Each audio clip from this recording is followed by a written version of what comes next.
Hi students, this video is going to be a gymnastics based video where we're going to demonstrate some skills using groups, partners and individual to help for our PE lessons based on gymnastics.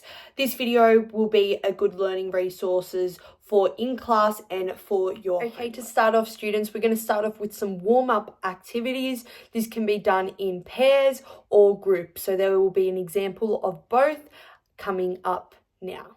For our first partner activity, we're going to go through the basic moves of the angry cat to start off with. So for the warm-up that we're starting off with our partners, we need to make sure that we get into the right positioning for when we are performing the activity.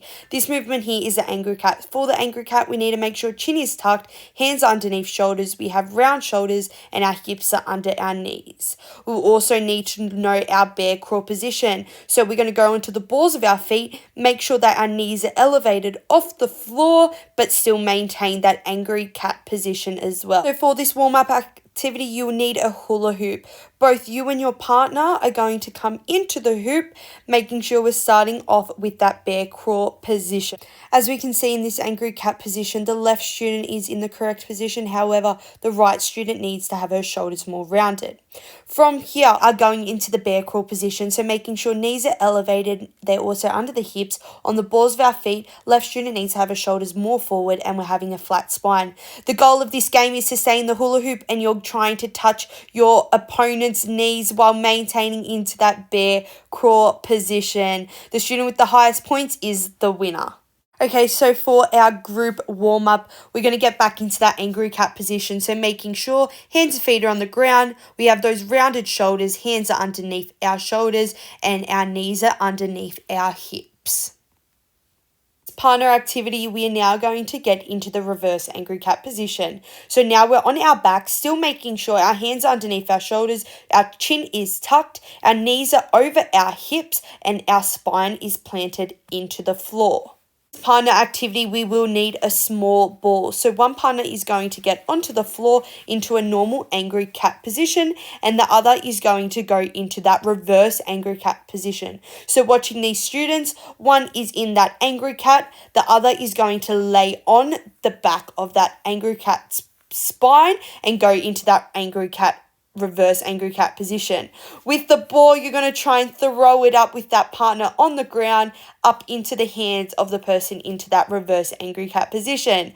Watch as these girls take turns and they finally got it done. Okay, for our last group activity warm-up, we're going to learn a new position. This is the rear support with our knees bent. So making sure our feet are underneath our knees. We have a neutral spine, chin is tucked, and our hands are underneath our shoulders. So within teams, you're going to split up. Two teams here, one ball. You're in that neutral spot, rear support position with knees bent, and your goal is to try and score goals whilst in this position. We can swap positions as you can see and go into the bear crawl position. Now that we have warmed up students, we're now going to move on to the beam. So this will be done individually to help improve our beam skills for our individual use in gymnastics. From here on the beam, we're going to learn the scoop, jump, and go into our motorbike landing. So to start off with, we want to be walking on the balls of our feet. We want to make sure our eyes are focused on the end of the beam and our hands are in line with our shoulders to keep that stability. As we walk towards the end of the beam, we're going to scoop that leg, making sure we're getting down nice and low towards the ground with our arms out nice and wide. We're then going to jump into that feet elevation. Eyes are still looking at the end of the beam with the arms long.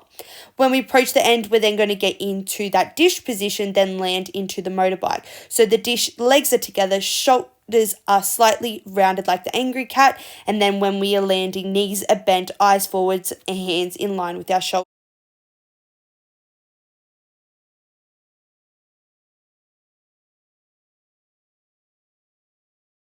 Our next progression for the beam movement is to go on the higher beam, and we can add in a bit of a twist with how we end off the beam into their motorbike landing. Here we have the star jump. So arms and legs are extended wide, and then we finish off landing into the motorbike. Okay, last up, students, we're going to be doing the trampoline and learning how to use the mini tramp as an individual in gymnastics within PE lessons. For this next movement, we're going to need a hula hoop, trampoline, and landing mat. Going to run, land in the hoop, jump on the trampoline, and then land into our motorbike landing.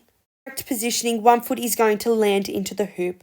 We are then going to launch ourselves into the trampoline, making sure our knees have a soft bend. We're hinging at the hips, leaning forward, and arms are extending back to propel that momentum forward.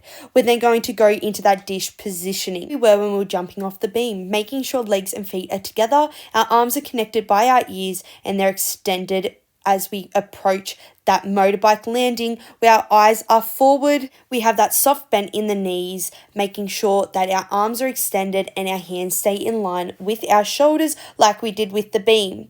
Now we're going to show you what we don't want to see in this movement. Start off with, we don't want to land with not enough bend in the knees because it won't produce enough power, and with the student's arms being forward, it's not going to propel them forward.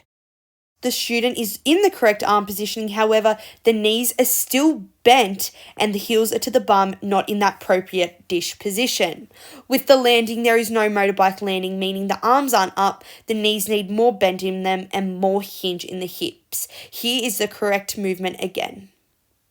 Thank you, students, for watching this video. I hope these movements were broken down enough for you and you can see how gymnastics is important within our PE-based lessons. I hope you can see both individual and how you can work in partners and teams to make sure gymnastics is fun in your PE lessons. Enjoy.